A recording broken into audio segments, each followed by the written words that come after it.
Ben here from Second Dynasty. I'm up here in the corner. How you going, guys? For those who have not been with us before, the name is Ben. I run Second Dynasty. We make 3D printable starships for tabletop role-playing and tactical games. In front of you, you can see my work in progress for the Beowulf, which is an officially licensed Traveller starship. Traveller being the granddaddy of all science fiction role-playing games. Certainly the only one left standing after 40 years. Basically I live stream on Thursdays usually. We only just started up again last week. We did stream on a Friday because time got to us. But of course, we like to show our progress for the week. We have, for example, recently completed a Kickstarter, an official Traveller Kickstarter for 1 to 270 scale and tactical scale miniatures. All of these, of course, 3D printable. And we are basically at the end of releasing what we promised during the campaign for stretch goals, as we did far exceed our initial funding goal. Anyway, the Beowulf is a 28mm starship. Hard to tell from this Maya scene, for example, but it is approximately 70 centimeters long, a little over like 2 feet, 4 inches or something like that. It's going to be a big thing. I haven't been test printing so much this week, although I do have the preceding 2 lower decks up to this point done. And I've mostly been focusing on the outer hull that's going to cover the cockpit. Sorry about the slow responsiveness here. This is due to the lighting. If I turn off some of our features here, it might work a bit quicker. Let's see. If I turn off shadows and lighting, it should be lightning fast. So let's just do that now. We don't need the fancy version, right?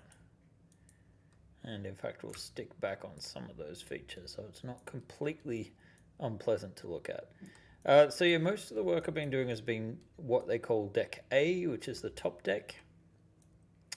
It goes in descending order from top to bottom. This is the first time we're actually further back in the ship than the cargo bay, which I've been waiting on, simply because it's quite a large, empty area. If you hear any noises in the background, it would be Carbon Head, aka Alban, who works here. So say hi. He will keep an eye on the chat while he works. He's working on our next project, which we've mentioned a couple of times. We're revisiting our older tiles, updating them, but also bringing in a new design philosophy for them. So whilst we make full 3D printable starships, both the interior and exterior, we started out just doing the interiors with a more sort of modular thought or design philosophy using open lock clips. So if I, for example, isolate this part, you can see it has these clip holes and everything snaps together gluelessly using these open lock clips. Right, well, I guess you could see that easier here. So there we go. Tamsin wrote or asked, "Oh, you're onto the passenger accommodations, I guess." Yes, that's basically all of A deck is dedicated to passengers. So really, I'm just blocking it out at the moment, I do have a little bit more than just this. I think the top hull there sort of gives an indication. The references I'm using, I haven't put in the windows yet because I'm trying to figure out exactly if we're going to do them off center or not. Because the placement of the windows in the various cabins, they would be off center because the cabins themselves, if you look at the doors, are sort of off center. So on one side where there's a nice open view into the cabin, on the opposite side there is like a wall in that same position. So trying to think now if we're going to mirror those rooms, or if we're going to make the windows a little bit different. Let's see. Good day and excellent progress. That's nice. So yeah, a lot of this interior part here is a bit frustrating because of the slant. But I figure if we put, I'm not entirely sure what to do with that space, to be honest. Because if we look, I've already made quite a few accommodations here. But if we put this miniature up, and mind you, this is without the base, right? So this is flat on the floor. The base, we'll put it about there. Yeah, you're looking right outside the ship at this point. So the only real use for this space is if you had, I guess, a bed or something, which you're not going to have in a common area. Unfortunately, another large misuse of space is the fact that we have a ladder up coming from the cargo bay. Now, I'm not entirely sure. It's not actually on the map, the T5 map, but the ladder kind of does make sense. But I kind of would be tempted to put furniture over it. You'll be able to choose. I think we'll leave a part there if you want to keep the ladder or not in place. We got a suggestion for seats. You have a suggestion for seats? No, they suggested we could use. No, that looks more like seats, question mark, yeah. No, I would say not. So let's say he's sitting on his butt. That puts him down on a sofa to here. Well, let's put a seat up. Let's get that seat here. And we have a seated miniature. Oh. So we can actually duplicate this one. Move her up. Get a butt planted on that seat. Emergency exit. Oh, this has an odd rotation. Let's change the pivot to the world. Rotate this around. Why is that not looking? Relative at 1 degree. That's a little on the low side. Let's make it 5. Alright. Something like this. Very quick and dirty version. And we've still definitely got some intersection going on with... Okay, well, we've got a little bit more height there. Still, like... That's not going to be a comfortable seat, is it? You're going to be bumping heads there. I also, have seen... a rectangle on the front here, and I'm wondering if that's meant to be, some kind of armored viewport, on the front of the ship. It kind of makes sense. In adventure modules and that sort of thing, you'd be, playing cards or watching some sort of holo entertainment in there. I don't know what these emergency exit suggestion is meant to be. With the ladder, you mean? Or I mean, that's one of the reasons to keep the ladder in, too, because it's if a lift is busted. Although, maybe you'd put a lounge on top of it or something, I don't know. So there's some challenges, and this hull obviously needs to be fairly thick. Essentially, we'd just come straight across here, so that this piece is going to be if we grab these edges and we just extrude it all the way across, so you can get an idea about how thick this should be.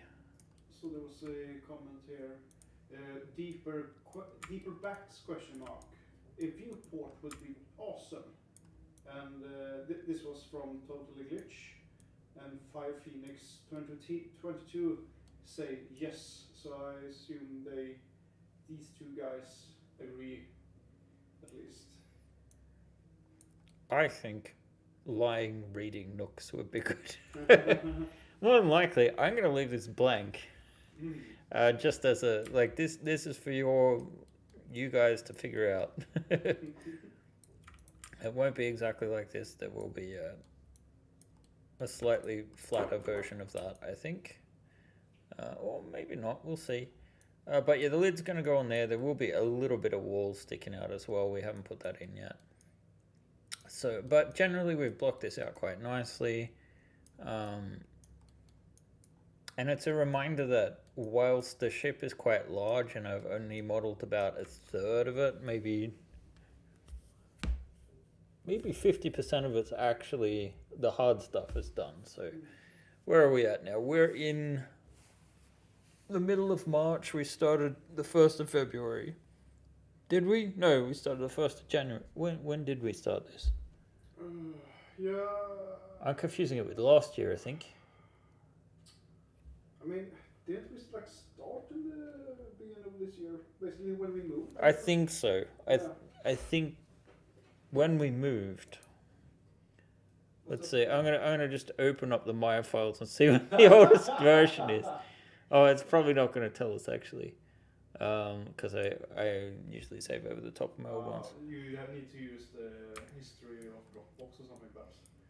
A reading nook could make some sense. In any case, these are going to be, standard open lock bases, so you could, switch them out.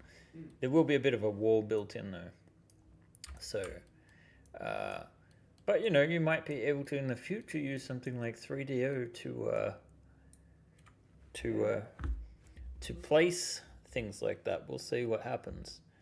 I like the idea of an armored viewport window for the passengers to look out. Yeah, I think we'll probably do something like that. From what I'm looking at doing is basically grabbing this, and it'll be more like a skylight. I mean, it's an uncomfortable size, this room, to be honest, because it's both where your passengers are going to eat and entertain themselves. So you need to have room to relax. You need to have room to do social stuff like play cards and that. Although, they've also got reasonably sized cabins. It is a starship. It's not going to be the most comfortable ride. I had this weird idea.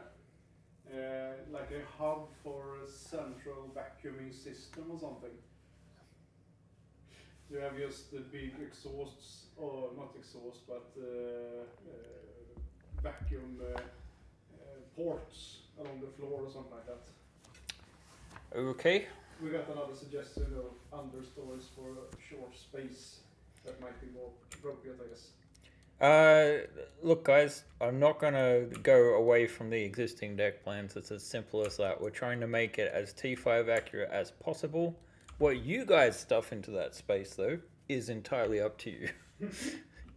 So I'm going to just try and make something that makes sense with the description of the room. Like, if you guys want to repurpose it, that's fine. You go ahead and do that. I'm going to stick to the core descriptions. Here we have maybe, I don't kind of like the room here seems unnecessarily thick, like the whole space, but I don't think it's necessarily a bad thing either. This is to give us the classical form. This is one of the reasons why we extended the ship by about 3 meters. So there's lots to work on. In case you're wondering why this side looks funny and the other side not, it's because these are mirrored objects from this side, and sometimes the ambient occlusion processor decides, oh, this object is back to front, so that's why we're getting some weird shading effects. You would probably see on the inside, no, it's all black. In any case, that's why it looks so weird. I've not been working 100% on this ship at the moment. This morning and today we've had a bunch of meetings about our upcoming campaign, Starship: The Next Generation. Still love the name. And basically, whilst it's not going to be a travel campaign whatsoever, we're saving the Beowulf for the end of the summer, probably late August, September, I would say, if we don't have any major delays with the painting. Basically, we always are stressing out the final product. We want to make sure that this is well tested. And in the meantime, we are going to be focusing on reimagining more than releasing our earlier stuff. The original designs are quite simple. Maybe we could just... Let me see. Where can I look this up? Is there a new... Oh, yeah, there is a new folder that's called Starship New Generation. There might be... There might be something. Maybe we can sneak a peek at whatever Albin's up to. Yeah, let's... Wait, my things. Why are there no... There's nothing in the scenes folder. That can't be right. That sounds weird. Or is it because it's not synced? Might be perhaps. Let me just grab a window and look. Let's see. So that's Starship the Next Generation. Let's... So there should be a VIP folder, for example. Work in progress. Yes. Not VIP. No. WIP. Yeah. Whip. Good points. Work in progress. Okay, that's why I wasn't going one folder deep enough. So if I try to open the scene, although really what I want to show you guys is our older stuff. So I will go back to that first. I think in Starship 4 or 5 we might have a scene saved. Let's see, clean catalog. So let's see if this will work. So it didn't ask me to save. So this is some of our older stuff. This scene is quite a mess, but if we go all the way back to, you guys, if you've seen the Scout Ship Beta, this is the very earliest modeling of that ship. So I can't believe that this ship turned into the one we have out in the hallway. By the way, Albin, I think that print should be done by now. Yeah. If you could fetch it. I should go fetch. So here are our very basic walls, and this was after a second iteration. You can see that our older stuff, in particular, this sort of detail, you can see how pixelated, not pixelated, sorry, chamfered everything is. Like, look at these pipes. You can definitely see that these aren't proper rounded sort of objects, and this would show on a print these days. Back when we started in 2017, the quality of the prints that we were getting out was nowhere near this. These are more recent versions, but a lot of these things are a little bit problematic to print. For example, the door frames do require supports. It gets messy when you have this nice pattern built into it. So what we could have a look at, just leave them on the table there. What we could look at is essentially one of the working scenes that Albin's got. Let's see, we want to go into there, and then let's just look at whatever the most recent version is. Let's see, the 25th of the 2nd, 17th of the 3rd. He must be in this scene, so we don't want to save it. Oh. We do not want to save this.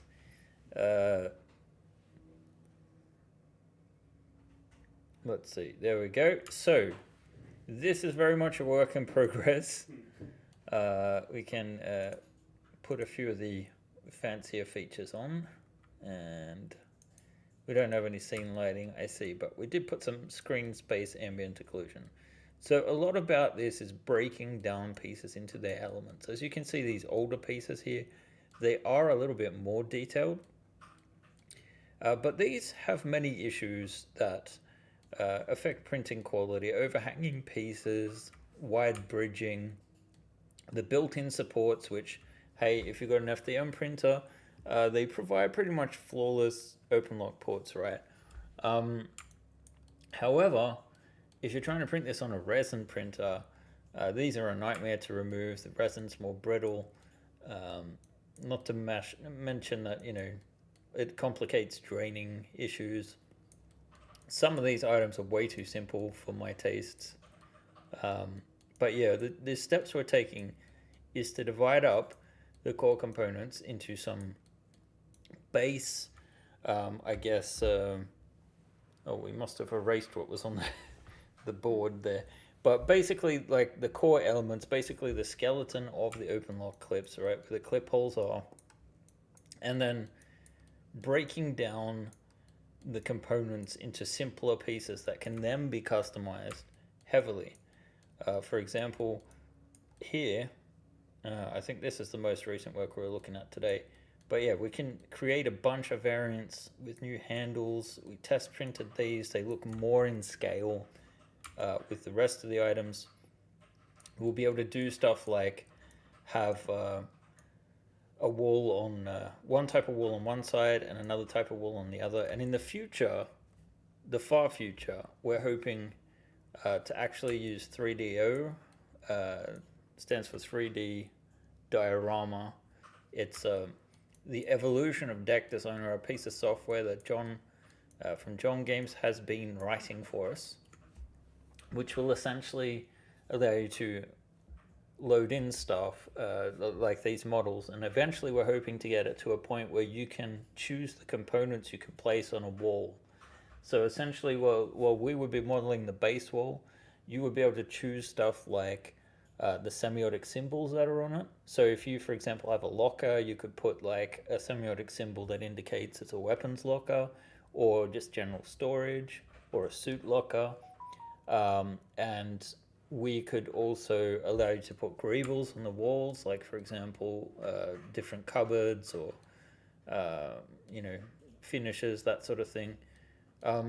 So we're trying to offer a much wider solution, whilst implementing some of the solutions we've already implemented in later starships. For example, these pieces with windows or doorways today, we would actually do in two pieces. We also offered originally the half walls, because practically on a table you don't want to always have a wall blocking your line of sight. So what we're looking at doing at the moment is actually splitting every wall in half, so that there's a top and a bottom. It might not necessarily be right in the center on all pieces, but the idea being that you could you can see all the semiotics here. They might look familiar to people. The idea being that you could actually take the top of the walls off and play with the half version. What we won't be supporting is stacking. The whole point of, like you can see here, the stacking knobs that are in the standard OpenLock system. We're not going to go away from OpenLock. We're not going to change the lock type. But what we are changing is the orientation of our floors. So all the floors now will be printing standing up on their side. So essentially, this would be the new print orientation. Why? Because we want to remove the supports, and this gives a cleaner print. You'll get all this nice detail in the floor paneling. That's actually going to pop. And not to mention the fact that the pieces then are also printer friendly for people who want to print on resin printers, or friendlier, let's say. So, and we're also going to publish in 3MF and STL. 3MF allows you to retain some printing information, for example, where the support should be. It allows for a bit more customization. Not all of the features are implemented yet, but we're basically future-proofing as we go along. So we're taking our ugliest, earliest work and giving it a makeover, giving you some new alternatives, and that's kind of like going to be featured in a micro campaign, probably in about a month's time. So I'd say mid to late April.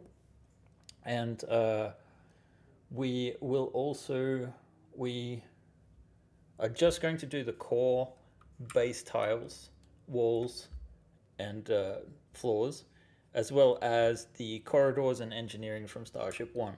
Then if there's an interest, we'll go back and do the other stuff. If you bought this stuff already, we're going to have like a $20-25 upgrade package, so you basically get all this stuff with the new versions and features without having to pay for the full version.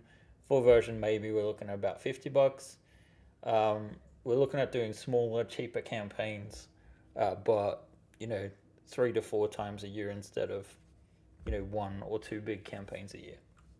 Still going to go big on the Beowulf, but this one's going to be on MMF crowdfunding, which we're hoping will be shortly rebranded to Launch, was our suggestion.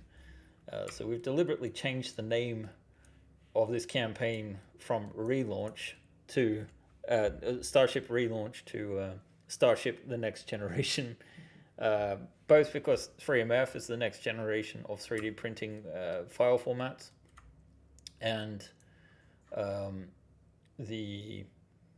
obviously we're redoing or reimagining some older stuff. So we're trying to fill a concept here where you can build your own deck plans, be it for spaceships or for style bases or whatever. So whilst it's not official Traveller material, it is Traveller adjacent.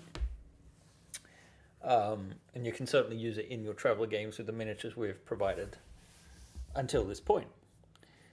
All right, so we have the Beowulf. Then the other thing that I've been working on more than I should have was the Shuttle Alpha variants, the new type, which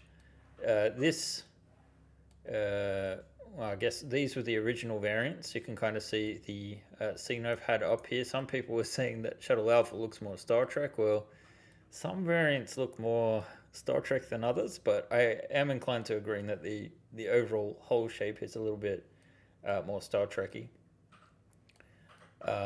However, we have gone ahead and made another one which some people have said is more Star Wars, but I would say the chief influence here is actually Battlestar Galactica, at least on the windows. And whilst these are a new addition, the sort of like support poles on that, I haven't test printed those yet. The ship itself has fixed engines now instead of like, these are also new versions. Not sure if people really noticed this when I was showing stuff off, but yeah, we have the VTOL engines now have some weapons placements built in, and the new Type Shuttle engines instead of the classic engines, which are a little bit more boring and straightforward. Shuttle Alpha was the very first starship we made.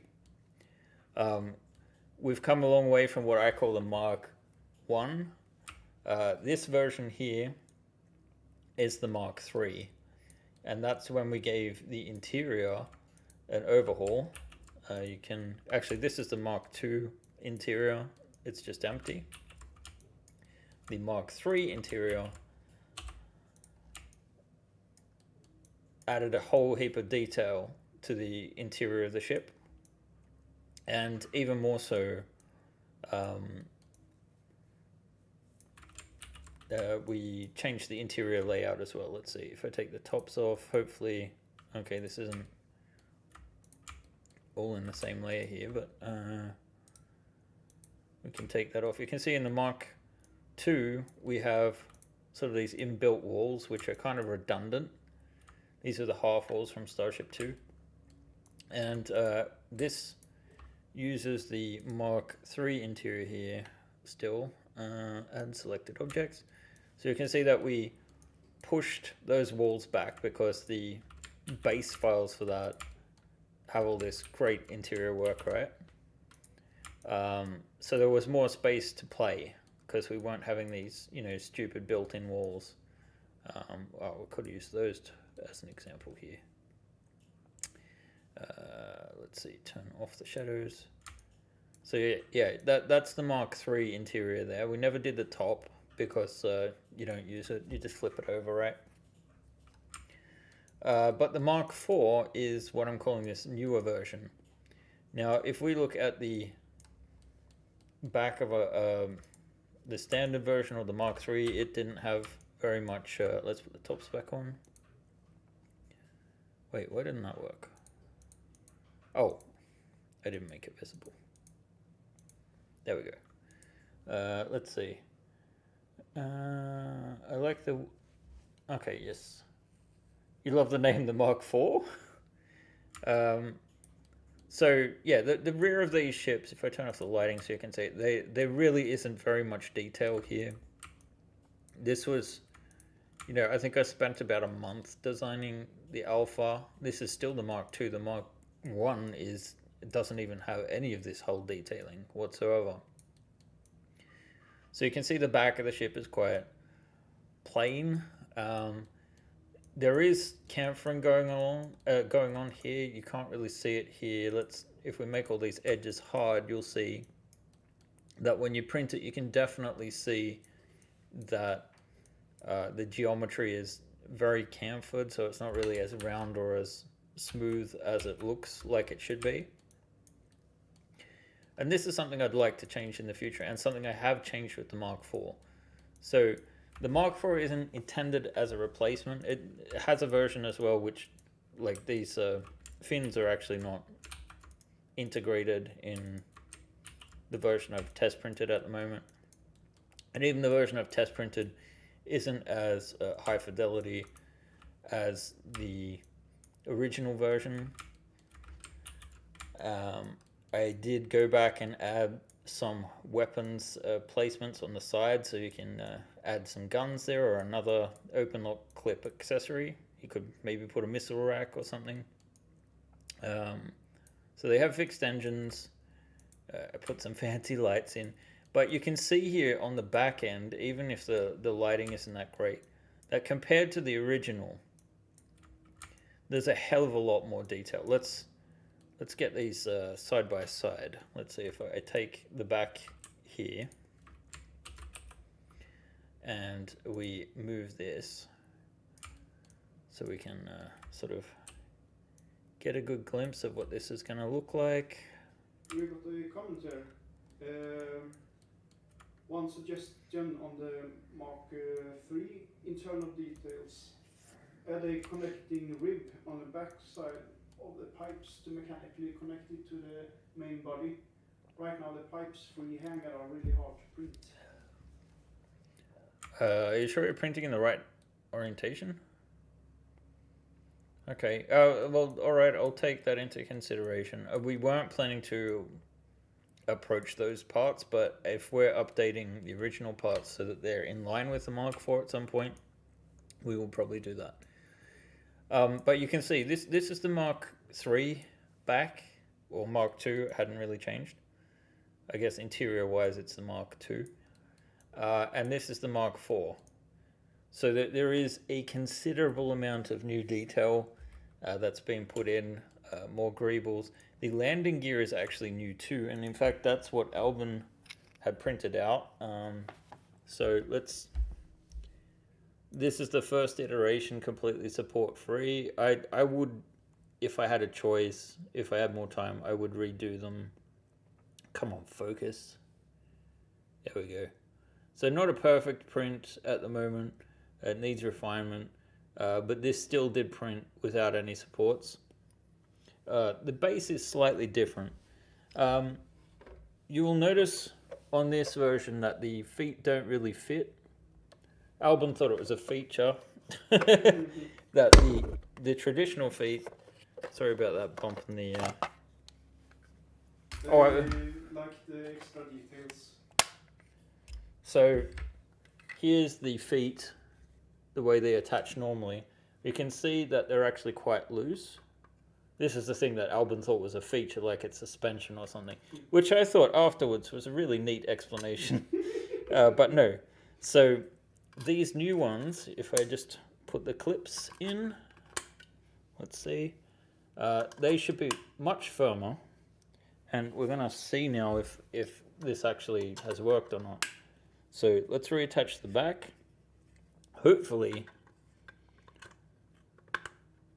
this all locks into place. Oh, satisfying click. So let's look at that now and compare. These are nowhere near as loose. These are very solid, very stable. And it's kind of hard to see down into the hole. We'll look in 3D. The camera's not really cooperating. Come on, focus here. Oh well. But yeah, let's assemble this again. No interior. I don't have any guns on it.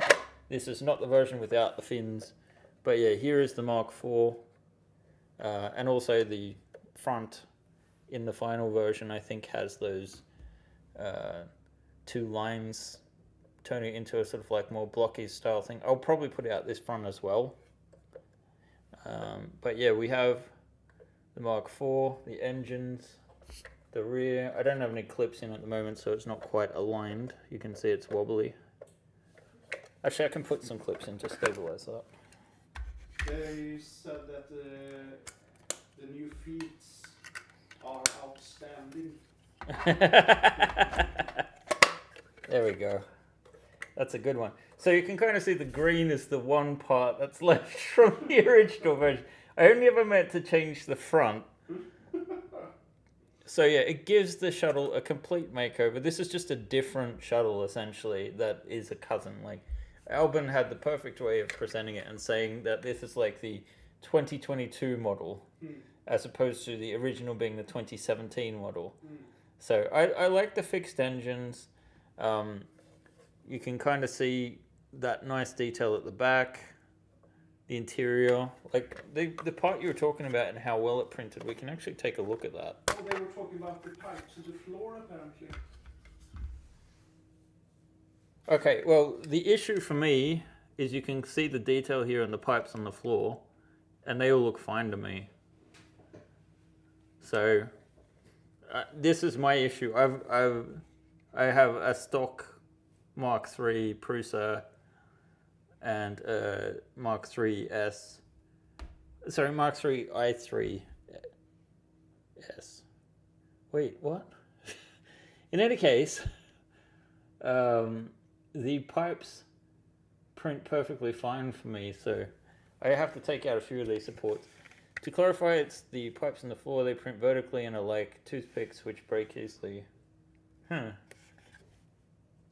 I would wonder if maybe a part of it is your print settings, which I could possibly provide some hints towards. Our parts are designed, let's switch back over to a scene. So my print settings usually, the parts are all designed for 8% infill. The layer height is 0.15 millimeters. If we look in the print settings, there are a few things you can do to sort of make sure that sort of thing doesn't happen. One of the things could be the infill, but also your layers. So I don't know how many layers you're using, but we use 5 on the bottom, 7 on the top, 2 on the sides. So that's going to affect how brittle those pieces are. Those are outstanding. Okay, right. I never meant to change the front. Yes, that's definitely been an issue. And that's actually created a problem with the shuttle, because I said on last week's show, I can finish the print settings. That's the core settings. If we go back to it, I'm just looking to see where they've turned up. But yeah, 0.15 millimeters layer height. Then yeah, we've got the 7 top layers, 5 bottom layers, and we have set the minimum shell thickness to 0.7 millimeters.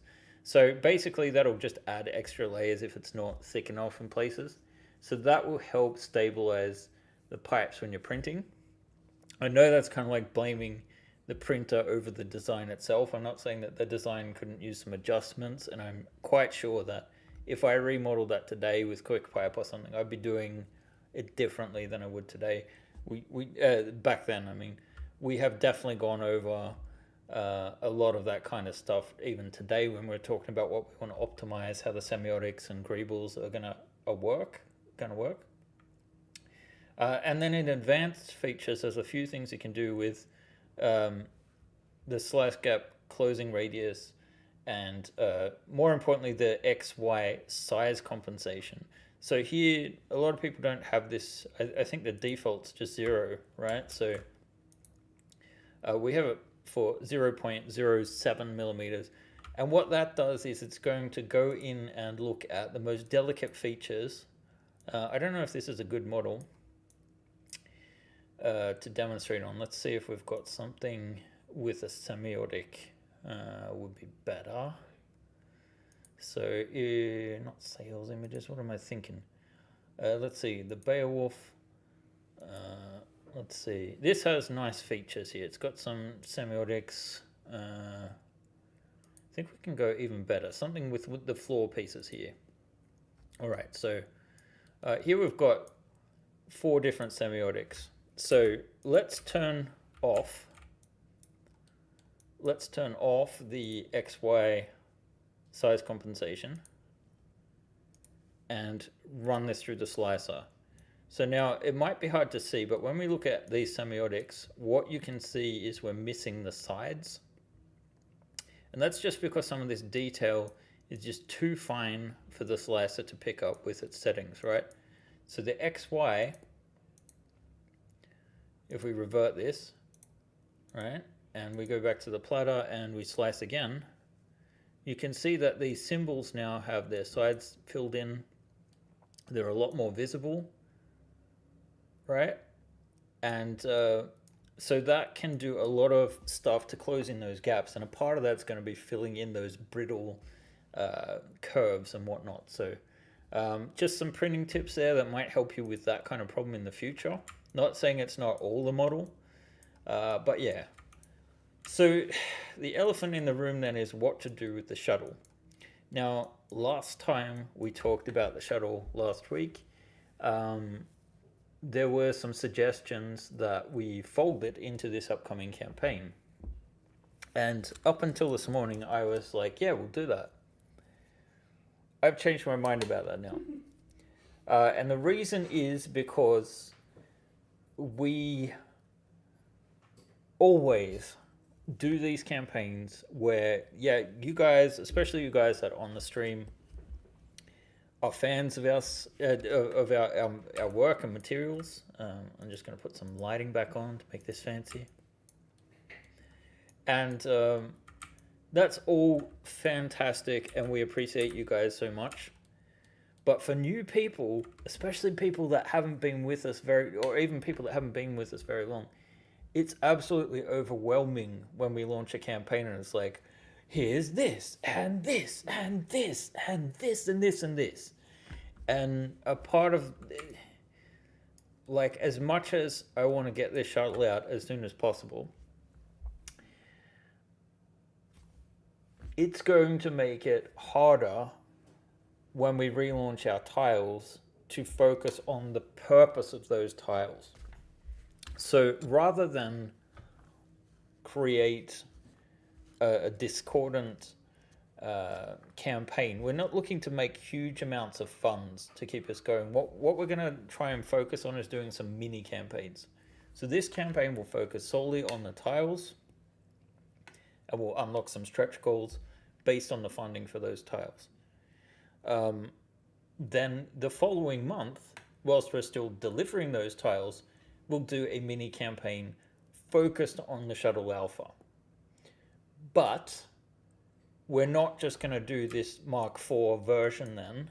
What we'll do is we'll take the Mark IV styling and we'll apply it to the Mark II exterior.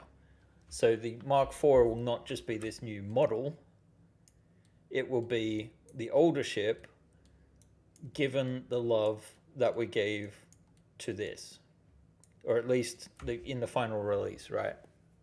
So I might have spent 4 or 5 full work days to make this variant, right, and to update things, so it's not going to take us forever to do. We're going to have an upgrade option for the hundreds and hundreds of people that have bought Shuttles. I think there's actually thousands of people that own Shuttle Alpha. It's our most popular ship. That's cool. Well, there's a difference between technically owned, have bought it as its own thing, and printed. But in any case, it's our most popular ship. So it makes sense to create a bunch of new options for this whilst increasing the fidelity, but not diluting the Shuttle Alpha. It can be its own thing. So that's our way of thinking. Hopefully it's not too offensive to you guys. What are people saying in the... They are saying that Aerospace Smith say, I'm all in for a mini shuttle campaign. Then he corrects himself, or rather, a mini campaign for a shuttle. Though a tiny shuttle would be cute. And Tam says a separate campaign for the shuttle makes sense. So the comment section seem to be positive at least. Yeah, well, look, it's also like comes down to you guys, and I realize there is a lot of stuff out there to support. I realize, you guys just have a monthly budget. If we do something where it's, like $20 or $25, maybe $30 tops for something small but affordable, every 3 months or so is more realistic than dumping something, that's going to cost you $120 once a year. It's a lot easier to have a spare $30 than it is $120, right? So that's kind of the thinking. It'll also keep us more focused and will help our business because, thanks to you guys, this has been a business since 2018. Albin's employed here. I've employed myself. All of the money that you guys, fund us with, we put back into the business. I don't take out. I've taken out some profits, but it's just to make ends meet. So, but it's in general, I would say something around the vicinity of 95% of the funds goes straight back into either maintaining our business or into our next endeavor, Starship-wise. So, and this is the way I love doing this, and I want to make sure we can keep doing this. And but for us, it really hurts the fact that, we have the Kickstarter campaign model where every 6 months we're in a situation where it's like, will people back the campaign or not? Because if they don't, we are actually not going to survive. So this is one way to ensure that we have a more reliable method of income. And if it is popular, I can imagine doing the same thing for the Delta and for the Scout Ship Beta eventually. Like Scout Ship Beta kind of got some love in a sense when we did the Beta Centauri. But that by no means is the base models. There's so much more we could do better. And that's kind of what Aerospace Smith just commented there. That small separate campaigns focus on different starships make more sense now that there are several different ships or models. Exactly, and we can offer something new to people who already have the ships. So hopefully that will be a fun way to go along with things. We were just saying today, it's like that scene that we had before with your scene, Albin, the one that you're working on. We just did the walls and we're looking at it and we're just like, if we just make greebles that are like bolts, we can make this wall look like it's Dark Future. Dark Future Gothic, Albin. Dark Future Gothic. You know that GW Games is a little bit more litigious than most companies. Now, again, to make things perfectly clear, making items that feel like they fit with the aesthetic of common games that are played on the tabletop. We're not taking business away from anyone, but it would just be an option to, turn those regular walls into something that fits in with other kinds of games that you guys are playing. And we need to be better at actually playing some of those other games so we can get a better idea. Like I'd like to try out Stargrave, for example. In any case, there is like 10 minutes left. Do you guys have any questions for us other than this? Aerospace says he's all in for the Greenwood packs, and they think that Dark Future Gothic sounds grim. Almost grim dark, perhaps.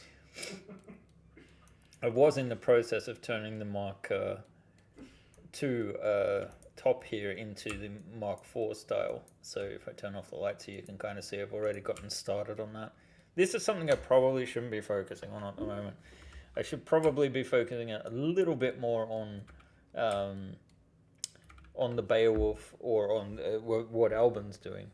But it's kind of like a nice way to break things up. And actually, I've been working on the Shuttle mostly when I've been at home with my dog. My wife sometimes has to go to work without the dog, and the dog does not do so well on its own, and also likes to tear things up. So bringing the dog to the office where there are a bunch of valuable plastic toys of sorts is not the brightest idea. My laptop, it doesn't suck, it's just that it's small. But I've actually been doing all of this work for the most part on my tiny little laptop. I've actually hooked up, I've got a total hack on. I tried to rig Steam to stream Maya. I couldn't get that to work.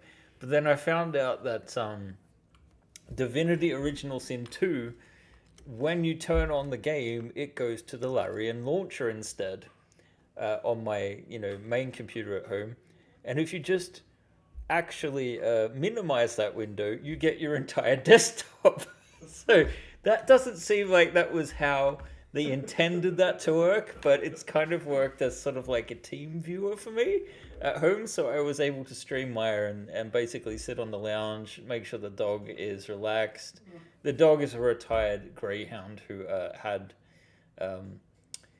something must have happened to him because he was winning first place, and then his last race it was like dead last, and then the owners were like, oh no, he's done. So from the scars on his body, he got into some fights. He doesn't like other dogs, and he is very skittish and anxious. So hopefully it'll improve over time, but sometimes animals need just a little bit of TLC, just like us humans. Oh, yeah. And it takes them a bit longer to get there. TLC Tuesdays. So I feel, okay, when are the gargoyle mounts getting released? Oh, right, to put gargoyles on walls and things. I mean, we'll see what happens. Maybe before we leave, finally for the day, for the stream, basically. Usually we'd finish in about 8 minutes, and I feel like we're not really going to get any work started today. This has been more like a talk about the future sort of thing. What we're looking at doing as a part of this campaign is launching tribes. It's not going to really be anything I want you guys necessarily to support us with. It's more a case of, at present, we have a Patreon where we offer a certain percentage off, like $5, you get 25% off our store items. And we also have a $25 one, which is about extending licenses for printing our products, essentially, our non-Traveller products, that is. Traveller has its own separate printing license. And so we are going to use tribes to put up those features on MMF, so everything's in the same place, in addition to the Patreon. But one of the things we're going to attach to that is 3DO, or otherwise known as Deck Designer. So we're going to have a future version where essentially, if you sub for 1 month for like $5, you get Deck Designer essentially. Otherwise, it costs $15. And during the subs, we're hoping to develop a feature using 3MF and to actually create customizable, because 3MF can't do all of this stuff yet that we're hoping it can do in the future. It's an evolving format.